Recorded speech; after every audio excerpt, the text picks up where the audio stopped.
Olá, gente, boa tarde, tudo bom? Eu sou Carolina Vidal e vamos trazer a dica jurídica da sexta de hoje, dia 22 de outubro, falando sobre contrato de prestação de serviços jurídicos e honorários advocatícios, o que é que não pode faltar no seu contrato. Estamos numa série de vídeos, hoje é o terceiro vídeo da série e a gente vai falar algumas dicas adicionais ao que a gente já tratou nos outros vídeos. Então, se você não assistiu e tem interesse em saber como caprichar no seu contrato, assista o primeiro vídeo, foi na semana retrasada, nós falamos sobre o contrato e a sua vigência e o prazo, né, de vigência nem sempre coincidente com o prazo da prestação dos serviços jurídicos, e a gente explica por quê e qual é a importância disso para contratante e contratado.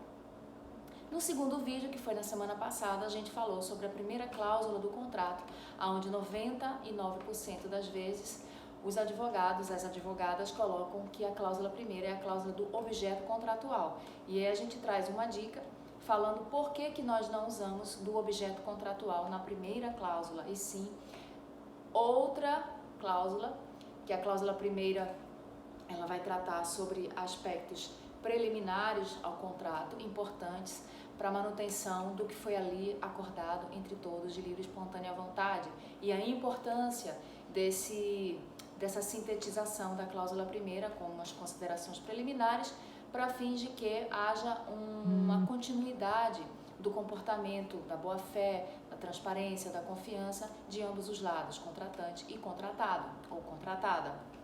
E hoje a gente vai falar algumas coisas também sobre o contrato ainda, para a gente terminar essa série de vídeos. Então, a primeira coisa que eu queria falar para vocês é em relação à formação desse contrato. Para que ele se cumpra, é necessário que haja um cumprimento das obrigações. E é o que se espera, tanto do contratante quanto da contratada, do escritório contratado. Mas acontece que às vezes não é o que acontece, há o descumprimento contratual. E hoje a gente vai falar sobre o descumprimento contratual daquele que contrata o serviço, o cliente. E nessa situação, o que pode ser feito? Bom, inicialmente, a gente pode deixar aqui para vocês uma seguinte questão. O contrato, para que ele seja considerado um título executivo extrajudicial, que possa ser executado judicialmente falando, é preciso que ele cumpra alguns requisitos. E aí a gente vai para o Código de Processo Civil e a gente vai ver que, existindo ali no instrumento particular duas testemunhas assinando, ele pode ser considerado um título executivo extrajudicial. Então, nos contratos de prestação de serviços jurídicos e honorários contratuais, fica a dica para que haja ali a assinatura de duas testemunhas, de preferência uma testemunha do contratante e uma testemunha da parte contratada. É uma forma de você assegurar a possibilidade futura e que não se espera, mas que pode acontecer, de execução do contrato. E aí você não entra para uma ação de cobrança, você já entra com ação de execução. A ação de cobrança você vai ter que fazer o processo de conhecimento para após você fazer o cumprimento da sentença, caso você consiga o julgamento procedente.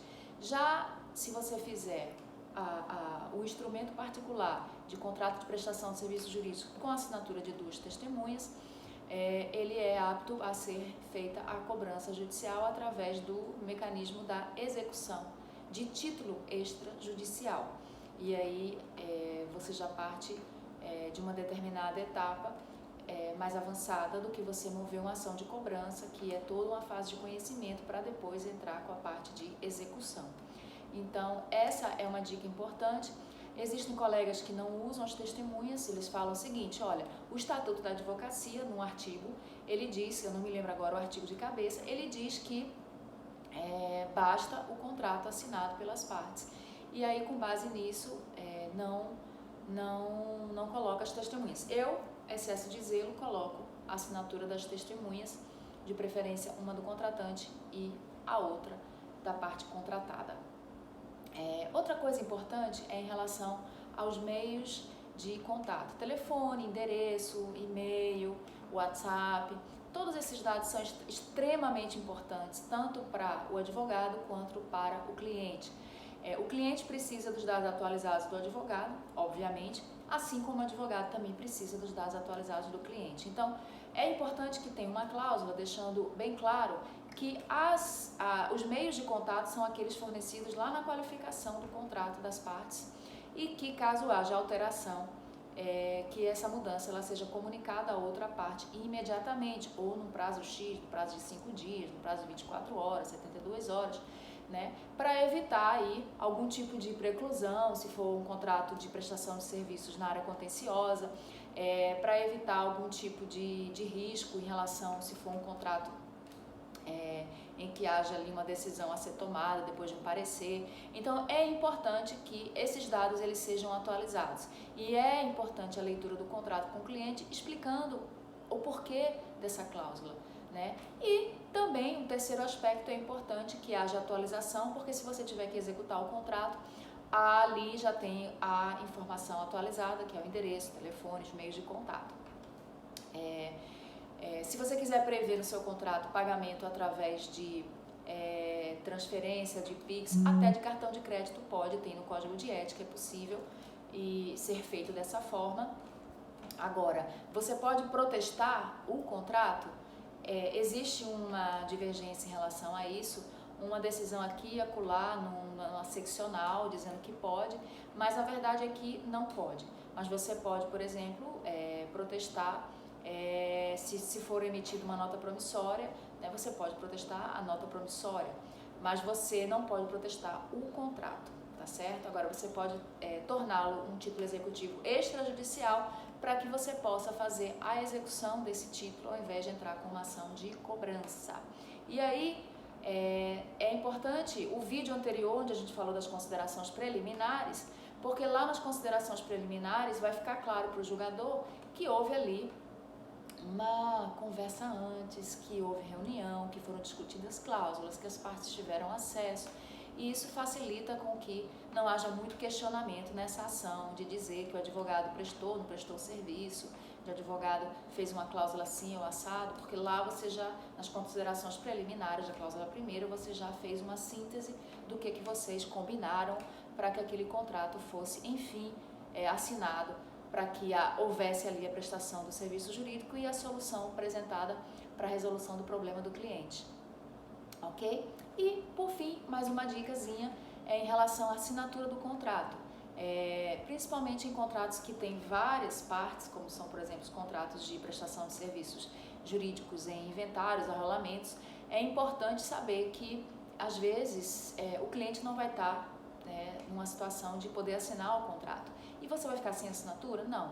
Existem várias formas da assinatura. Hoje em dia, a assinatura digital já é uma realidade. E para quem não tem nenhum tipo de serviço pago, o próprio site da OAB, ele tem lá a assinatura digital para que seja feito isso de forma gratuita, até 200 documentos, se eu não me engano. E tem também um site que se chama Assinatura Grátis, assinaturagratis.com. Só não me lembro se é .com.br ou é .com.